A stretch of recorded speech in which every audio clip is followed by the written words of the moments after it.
अयोध्या में राम मंदिर चढ़ावा चोरी के बाद मचे हो हल्ला के बीच श्री राम जन्मभूमि तीर्थ क्षेत्र ट्रस्ट की अहम बैठक संपन्न हो गई है।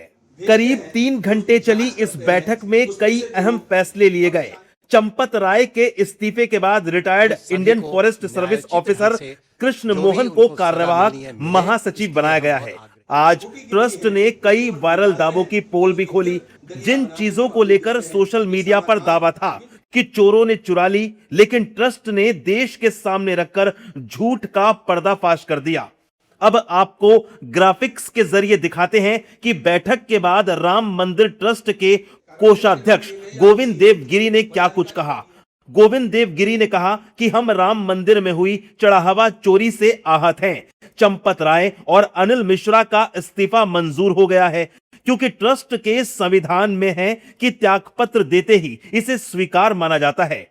अब चंपत राय की जगह कृष्ण मोहन ट्रस्ट का काम देखेंगे। गोविंद देव गिरी ने साफ किया कि दान में मिली 2800 वस्तुएं सुरक्षित हैं। गोविंद देव गिरी ने कहा कि हमारी मांग है कि हर अपराधी को सख्त से सख्त सजा मिले और किसी भी आरोपी को बख्शा ना जाए। साथ ही गोविंद देव गिरी ने बताया कि एसआईटी रिपोर्ट आने के बाद 22 जुलाई को ट्रस्ट की बैठक फिर होगी। अत्यंत बड़े संघर्ष के पश्चात, अनगिनत बलिदानों के पश्चात बना। इसके लिए लोगों ने अपने प्राणों की परवाह नहीं की, अपने करियर की परवाह नहीं की, परिवारों की परवाह नहीं की, और उस मंदिर के बनने के पश्चात यह जो यहाँ पर चढ़ावा चोरी का कांड हुंडी के दान पात्रों के क्षेत्र में गिनती के समय हुआ है, यह हम सब लोगों के लिए अत्यंत लज्जाजनक स्थिति है। हम सब लोग इससे आहत हैं, हम दुखी हैं। चोरी कितनी छोटी हुई और कितनी बड़ी हुई, यह बात हम लोगों के लिए बाद में आती है।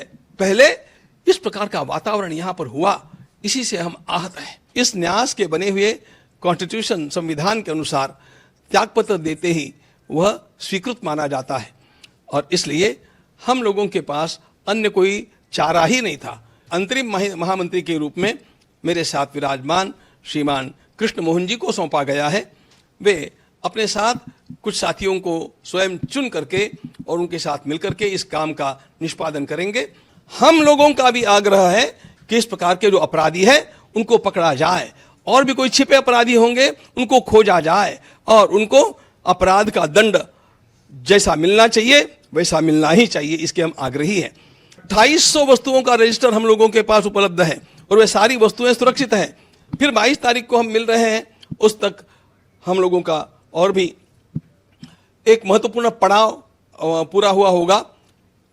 हम समझते हैं कि तब तक एसआईटी की फाइनल रिपोर्ट हमारे सामने आ जाएगी, तो इन सब का विचार करने के लिए और कुछ न्यासियों की नियुक्ति करने के लिए फिर 22 तारीख को हम लोग मिल रहे हैं। वहीं राम मंदिर ट्रस्ट के नए महासचिव कृष्ण मोहन ने माना कि कहीं ना कहीं प्रबंधन और संचालन में कमियां रह गई थी।